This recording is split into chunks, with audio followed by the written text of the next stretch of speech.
Welcome to Channel 44. I'm Masiga Shego Sembata to bring you this hour's news in brief. We'll be bringing you what is happening around us in the region. Starting with Rwanda, prosecutors requesting 16 years in prison for Diodin Kagame,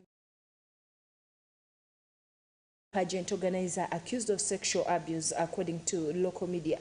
His trial started yesterday, but a judge immediately decided it would be held behind closed doors, despite the defendant's wish for it to be open to the public. Mr. Ishimwe is accused of soliciting or offering sexual favors and harassing some contestants in the Miss Rwanda contest. He denies both charges. He was arrested in May after one of the beauty contestants made the accusations against him. The authorities have since suspended the pageant. And in Burkina Faso, the coup leader Ibrahim Traoré has assumed the presidency following last week's seizure of power by military officers. A statement read to national television said Mr. Traoré, an army captain, was also appointed supreme head of the armed forces. The power grab, the second this year, was triggered by an apparent disaffection with the failures of the previous military government to curb a spreading Islamist insurgency. A delegation from the West African regional body, ECOWAS, went to Burkina Faso on Tuesday, hoping to persuade the new leader to stick to earlier proposals to hold elections by mid-2024. Moving on, both sides in the two-year-long civil war in northern Ethiopia have now agreed to attend peace talks this weekend in South Africa, following an invitation by the African Union. Tigrayan rebels confirmed they would take part after the Addis Ababa government confirmed its participation earlier on Wednesday. The Tigray rebels have, however, raised some questions about the invited participants, observers, guarantors, and the role of the international community. Fighting in Tigray resumed in August, breaking a 5-month humanitarian truce. The upsurge has also brought in troops from neighboring Eritrea who are backing the Ethiopian government army. And elsewhere, a global alert has been issued over 4 cough syrups after the World Health Organization warned that they could be linked to the death of 66 children in Gambia. The syrups have been potentially linked with acute kidney injuries and 66 deaths among children. The products were manufactured by an Indian company, Maiden Pharmaceuticals, which had failed to provide guarantees about the safety, according to the World Health Organization. The World Health Organization identified the medicines as promethazine oral solution, Cofexmalin baby cough syrup, Markov baby cough syrup, and Magrip N cold syrup. The 4 products had been identified in the Gambia, but may have been distributed through informal markets to other countries or regions, according to World Health Organization in the alert it published on its website. It warned that their use may result into serious injuries or death, especially among children. And in Europe, with 86 days left of 2022, Australia's biggest city, Sydney, has broken its annual rainfall record.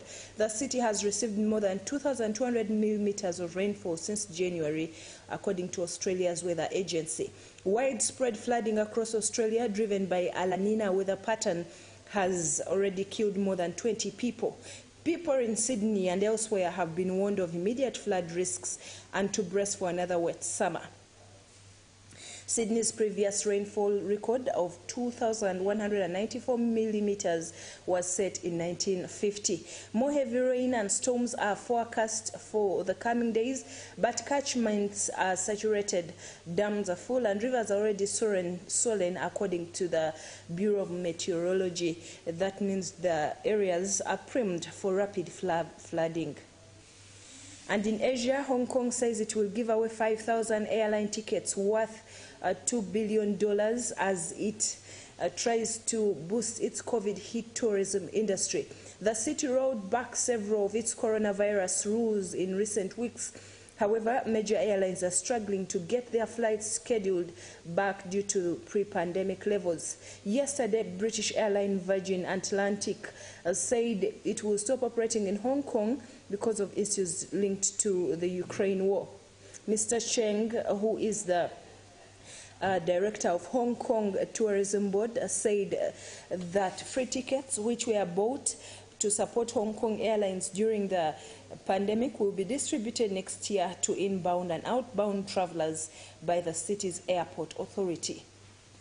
Still in Asia, North Korea has fired another 2 ballistic missiles today, the 6th such banned launch in less than 2 weeks. Pyongyang yesterday described its recent bleeds as just counteraction measures to joint U.S. and South Korean military drills. On Tuesday, Pyongyang fired a missile over Japan, prompting the U.S. to call an emergency UN Security Council meeting. At the meeting, the U.S. accused Russia and China of protecting the North from stronger sanctions. By opposing further sanctions, Moscow and Beijing had given Pyongyang blanket protection, according to the U.S. ambassador to the United Nations. The Chinese and Russian representatives said increased dialogue was better than punishment. For the past 2 months, the United States, South Korea, and Japan have been holding a series of combined exercises as they practice how to defeat and deter a North Korean attack. The drills have antagonized North Korean leader Kim Jong-un, who sees them as proof of his enemies preparing for war. And in Europe, the leaders of 44 European countries have met in Prague today at a historic first meeting of a new political club of nations. EU Foreign Policy Chief Joseph Borrell spoke of building a European political community without Putin's Russia. UK Prime Minister Liz Truss will join the leaders from EU, Turkey, Norway and the Balkans, along with Ukraine's Volodymyr Zelensky by video. Ms. Truss insisted the summit was not an EU construct or an EU alternative. Writing in the Times, she said that after the Brexit, the UK should be involved in discussions that affected the entire continent and all of the United Kingdom. The idea of a broader European political community beyond the EU was championed by French President Emmanuel Macron, but there is skepticism even within the EU about the new forum. Ms. Truss will hold talks with President Macron and others on today in what could mark a new phase in UK's post-Brexit relations with Europe. Last but not least, U.S. President Joe Biden and Florida Governor Ron DeSantis have briefly set aside their political differences to tour damage from Hurricane Ian. After seeing the storm wreckage by helicopter, Mr. Biden shook hands with the Republican rising star and they complimented each other. At least 108 people were killed by Ian, a Category 4 storm. Mr. Biden said Florida recovery may take years. Officials are searching buildings for more victims as crews begin repairs. The president and the Florida governor have previously clashed over pandemic policies, climate change, abortion, and LGBT issues. Most recently, Mr. Biden slammed Mr. DeSantis for flying undocumented migrants to the wealthy liberal enclave of Martha Vinegar in Massachusetts. Yesterday, the two had only warm words for one another as they focused on hurricane relief during a joint press conference in the city of Fort Myers.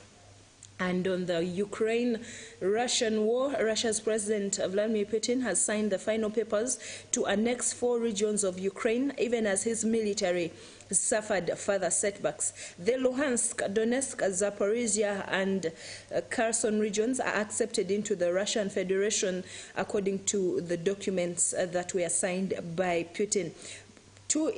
Two of those areas, Luhansk and Kherson, Ukraine said it had been retaking more villages. Mr. Putin also signed a decree to formalize Russia's seizure of the nuclear power plant in Zaporizhia.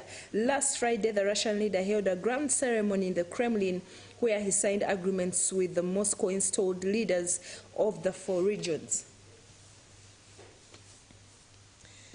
Well, that brings us to the end of this afternoon's news in brief. Thank you for watching Channel 44.